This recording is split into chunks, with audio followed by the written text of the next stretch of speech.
this is answering itself, and it's probably going to be the answer that Met fans don't want.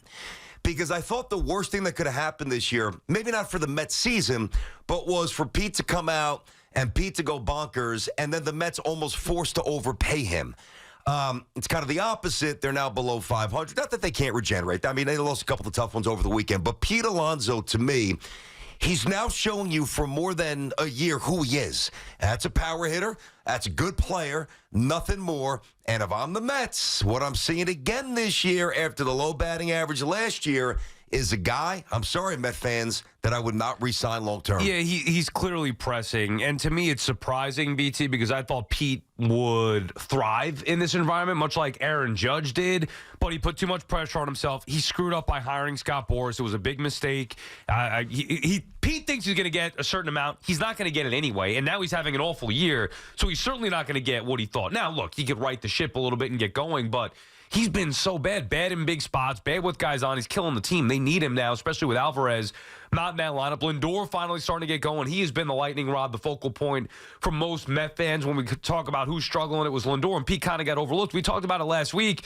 Hey, yeah, he's got 8 homers, but he hasn't had an impact on the season the way that he needs to have an impact on the season. I'm shocked that he's played this poorly, but it is eye-opening, to say the least, what's gone on with Pete Alonso. And he can shake it off and say nobody cares about what's going on behind the scenes. You're right. We don't. You got to go out there and produce. Superstars produce. Aaron Judge is different. And when Aaron Judge gets going, you know he's going to take over and dominate. Pete Alonso has never dominated to that level, so you don't give him the same benefit of the doubt. And coming off a down year last year, all the pressure in the world on him this year, he's struggling. I would be concerned, but I am shocked that Pete has not responded in his walk year. I thought he would put up big numbers. I was wrong. Well, I mean, you're not totally wrong yet. There's a lot of baseball to play, but he's your best player, or he's supposed to be. Obviously, Lindor as well, and you're right. That play by Lindor the other night defensively, yeah, was terrific. That's starting to hit a little bit here, but now the Mets are a couple under 500, get swept. And I'm not even concerned about that. Like, they're going to lose. And you saw Cohen tweet the other day. Like, I didn't see his tweet. This is the ebbs and flows of a season. He's right. Like, with a 500 team, this is what you get. Yep. Win some, lose some. You're going to win. Now, the problem is the way that they lost the game yesterday. We can get into that later on. Diaz, I think there were legit concerns there. But, Pete's got to get going. This is more about Pete Alonso, and not only just now for this year, but also about his future. To your point, do you want to invest in somebody like this? I need more of a known commodity, more trustworthy. By the way, whatever he thought he was going to get, he's not going to get, which then makes the value come down. And then you think, all right, well, let's say at $180 million. Yeah, sure, I take Pete Alonso. But the exact amount of years and numbers will be determined. Pete was supposed to have a monster year to put the pressure on the Mets. Remember, Steve Cohen said, I hope he goes out there and hits 60 home runs or 50 home runs and makes it hard on me. No. Well, Pete's got to get going. He can't be hitting 200. There's no way that David Stearns is looking at Pete Alonso. I'm sorry, as a player that he must build around. I don't think under any circumstance David Stearns wants to marry Pete Alonso for the next 7-ish, 8 years. I don't think so. You thought that before. I did. I absolutely thought that before. I said it many times, and it was never anti-Pete. I like Pete. He's a good ball player, good guy. But he's not it. He's not that guy that you build your franchise around. You can't. He's not clutch enough. He's not athletic enough. He's not consistent enough. And he's not young enough. Do you realize that Pete Alonso, and again, I know it's still fairly early, but he's got the 9th worst batting average with runners in scoring position. 9th worst. He's hitting 138 with guys with runners in scoring position. So these are little stats, and what does it mean? Well, in a month it might not mean too much. Well, that's not what it's about for me. To me, it's a big, like the concept of Pete Alonso. And not so much, what did he do this week? What did he hit this month? What's his OPS? Right. Big picture, Pete Alonso is not a superstar. And right now, he doesn't even look like a star. So I think in a weird way, Sal, I can't prove this, in a weird way, while I know they want to win now, they don't like getting swept by the Rays. And you're right, it is the ebbs and flows of a season for a team that's going to be around 500 most of the year. You win a couple, you lose a couple, no doubt. I think on some level and it's an important level, that David Stearns is sitting there saying, Oh, man. All right. I don't like losing, but this decision is starting to make itself for me because I don't think he wants to bring Pete back. You see, I'm not there yet. I'm not opposed to bringing Pete back. He's just got to come back for what he is. And that's not a $200 million player, a $250 million player. For me, on a good team, Pete Alonso should be the DH. I don't care if he doesn't like it. And then, Pete wants to play defense and get better. That's great. I've watched him play. He's not good. He's gotten better. He's become more than serviceable. He's not good defensively. He's just not. So why not, when you don't have a DH, JD Martinez here for a year, you don't want one of the young guys to be that. You want them to be ball players. Yep. Why not just pay Pete Alonso the $150 million or whatever it may be to be your DH long term? I'd be okay with that. Am I making him the centerpiece as opposed to going out there and chasing Juan Soto or other actual legit big time players in the game? I would not make Pete a centerpiece. I told you the core needs to be changed. That doesn't mean that everybody needs to go. It could also mean that Pete, instead of being one of the core pieces, could be just an additional piece at a lower level. Maybe it sounds like all he does hit home runs, which is great. Yeah. I'm not looking to give that up. But it can't just be, he's the star that you're investing in along with Francisco Lindor. To me, that's just not a recipe for success. BT and Sal on the Fan, 877-337-6666. Brandon, Tierney, Sal Licata Show. We're inside of our Town Fair Tire studio. Friends at Town Fair remind you that you always get the guaranteed lowest price on name brand tires from Connecticut to Maine. Nobody beats Town Fair Tire. Nobody. Let's get these calls here. Obviously, we've kind of sat on the Alonso stuff for a little bit. It was a big topic during the winter with me and Sal and many other shows, of course. We know what's coming up with his impending decision in free agency. But to me, building a team around a slowish-footed, and one of the things I've always said about, I don't think he's going to age well. I just don't. He doesn't have a good body. I know he's a good home run hitter, but that's not a guy that I'm building around who's going to be 30, who's a righty, who plays first base, which is everything that the contracts in baseball are now going against. And I'm not sitting there saying that's the guy that I believe is going to be in the middle of a World Series run. I don't see it. I've never seen it. And I really do like Pete. I already know how this is going to go. I already know. The Yankee hater, listen, I don't know what to tell you if you hear that. Watch Pete Alonso, then watch the best players on the elite teams in baseball. Do you think that there's a comparison? I don't. By the way, what do you think his trade value is at this point? Well, that's something I said I would have done a year ago. Right now, but you can't go back. Right now, it's not much. You better wake up. So he's hurting not only himself and his contract in the future, but also the value that he has. Now, I don't think the Mets are going to be looking to trade him at the trade deadline. They're not going to be that out of it to where they trade him. They're going to let it play out, and then they're going to discuss the contract in the offseason. But Pete, instead of modeling himself after Judge, which he was doing, and going to get Scott Boras, and he means business, he's going the way of Michael Conforto. And you saw how that ended up. Okay, let's get to you guys. Elvis, Orange, Connecticut, BT and Sal. What's happening, buddy? Hey, Brandon, I agree with you 100%. I wouldn't re-sign him either. At this point right now, the way he's playing, you don't look any different than Joey Gallo. I mean, that's what he was doing, hitting home runs and striking out. But, Brandon, you teach kids how to hit, right? You're a coach, right? Well, I mean, I'm not a professional hitting coach. I mean, I coach kids, but you try, right? I don't want to overstate what I do, but yes, I do coach. No, I know, but you understand the game because you played the game too. If you ever notice, Pete has a terrible strike zone. He swings at awful pitches. And we all know in baseball, if you look at other teams, they're not the Mets in general, not an aggressive team. They take so many pitches, and the best pitch to hit is actually the first pitch. And he swings at terrible pitches, and that's why he doesn't get hits. You know what, though, strike zone. Well, think about this, Elvis. Trust me, you don't have to coach 9 or 10-year-old kids to understand what you're watching.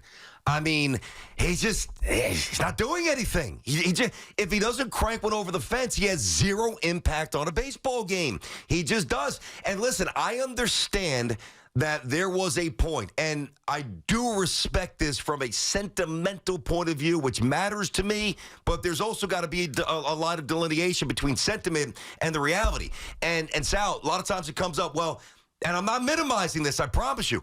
Well, he's the best. He's on track to be the best player in Mets history. Fantastic. Yeah. But your history isn't like the Yankees or the Dodgers. Excuse me, to say he's the best player in Mets history isn't saying that much. It's not a reason to keep him around. This is going to be a tough decision, and I really think that that's why, like, the outside blood. Stearns is coming. When he was brought here, Sal, it could be cutthroat. Not immediately, but he's got no connection to Pete. He's got no connection to McNeil. He's got no connection to Lindor. None of these guys inherited them all, and I can't prove this. There is nobody that can convince me that Stearns looks at Alonso and says, I need this guy for 7 years. I can't imagine that he's thinking that. Well, remember, the numbers that we threw out were preseason, and now those are going to change. The numbers aren't determined by Pete or Boris or the Mets. It's what the market says, which is why the Mets were smart for letting this play out. Pete thought he was going to have a monster year and get a ridiculous contract, which even if he had a monster year, he was not going to get the contract that he thought. Now, all of a sudden, he's putting too much pressure. And look, anybody who wants to say otherwise, Pete included, is just flat out wrong.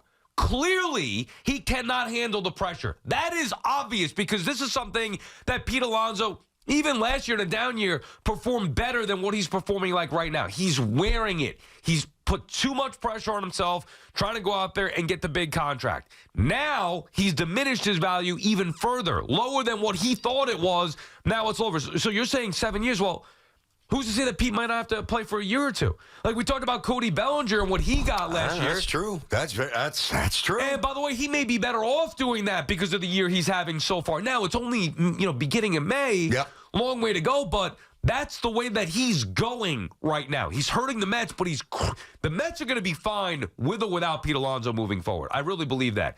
Pete needs to have a big year to get the big payday that he wants. Let me get Matty and Chester, BT and Sal. Matt, what's going on, bud? Gentlemen, good morning. How are you? Hey, Matty. So I'm watching the game yesterday. Pete Alonso is my 8-year-old's favorite player. He plays first base because of him. He wanted to get the number. He was off by 1 on the jersey. Devastated he doesn't have Pete Alonso's number. And I have started prepping him for the fact that he will not be a Met next year. I'm like, you should start rooting for Alonso. Start rooting for Alvarez. Beatty had 2 home runs, blah, blah, blah. We're sitting there watching the game, and we're unfortunately watching the game. And he comes up second time with the bases loaded, and my 8-year-old looks at me and says, Dad, there's no way he doesn't hit a grand slam right now. Wow. He's due. And I look at him and I go, he's going to ground into a double play, and the inning's going to be over. And boom, grounded right into a double play. Third base, my kid got up and did not watch the rest of the game. Oof. We are, as Mets fans, we are starved. Yeah. For anything, and that's why Christian Scott was such a revelation. That He was looked beautiful amazing. to see. Yeah, that was great to see. But Matt, that's why it's really important. Thanks for the call. Because of that starving nature, and trust me, up until the last year or two, I've been that way with the Knicks. I'm always that way with the Jets, so I certainly can relate to that mindset. But because you're St. John's, even though you're starving, you can't allow the realities of what is ultimately best for the franchise distort how you view things because you're starving.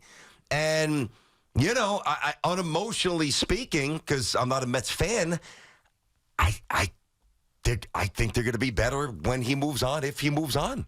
Yeah, it's a interesting thought. It's not necessarily the thought that needs to take place today about moving on from Pete Alonso. Like I said, I think they're going to be fine either way. It's not the first time I've said it, though. Well, so you know what I'm saying? No, like, of course. I'm just saying that there are different ways to look at this. You think, and you've said this for a while, the Mets are going to be better without Pete Alonso. I do. They're going to be different, and I don't think they're going to be hurt, whether they lose him, whether they keep him. Like, it's fine. The idea, though, was initially that they'd have to pay Pete a ridiculous contract. Mm-hmm. That's not going to be the case. They were never going to do that anyway. Now, they might have had to extend. We talked about $200 million, $220. He's not getting that now. No chance.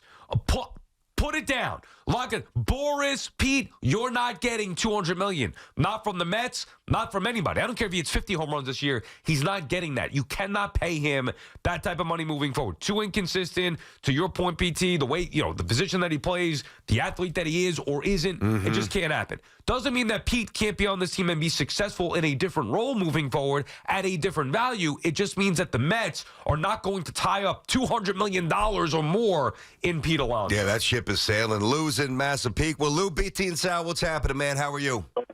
How you doing, guys? Hey, Lou. I think, I agree with everything you guys are saying, but I don't understand what happened to this guy over the last few years. His first 2 years in the league, he was great. And like his to reiterate what somebody said, his strike zone recognition is terrible. And I think his problem is he always wants to hit a home run. I mean, that's it. He gets up there. He doesn't think about driving a ball into the gap. He wants to hit a home run every time, and he's overswinging every time he's up there. And just yesterday with that double play, I was like, oh no, Alonso's up, and you knew it was either going to be a home run or a double play, and more likely a double play. And if he could improve his trade value before the trade deadline, I would trade him. It's shocking. It's shocking to hear everybody turn so quickly on Pete Alonso. Shocking to hear that. Not you, obviously, BT. We've been talking about this for a while. We brought it up last summer because of a big thing. Oh my God, Sal and BT, the worst guys ever, because they suggested that And by the way, we didn't even suggest it. The Mets themselves. Pre-David Stearns, the Mets themselves were considering trading Pete Alonso. That is why his name was available. Anyway, let's not forget what Pete could be. Even last year, what you would say, BT, a down year, right? Yeah. He hit 46 home runs and drove at 118. Like, there's still value in that. It's just a matter of what the value is. Now, the difference is when you hit 217 and hit 45 home runs and driving over 100 runs, it's different than when you hit 270 and hit 45 or 50 home runs and driving 100 runs. Big difference. And now Pete clearly putting the pressure on himself. I still think ultimately he's going to have 40-plus home runs, 100-plus RBI. But if the average is not, 250, yeah, he's just not. He's not that guy that you're paying $200 million for. I'm sorry. I mean, that's why I really thought that this year, aside from the obvious contractual push, I mean, he needed to prove that last year was an outlier in terms of dipping to 217. Right.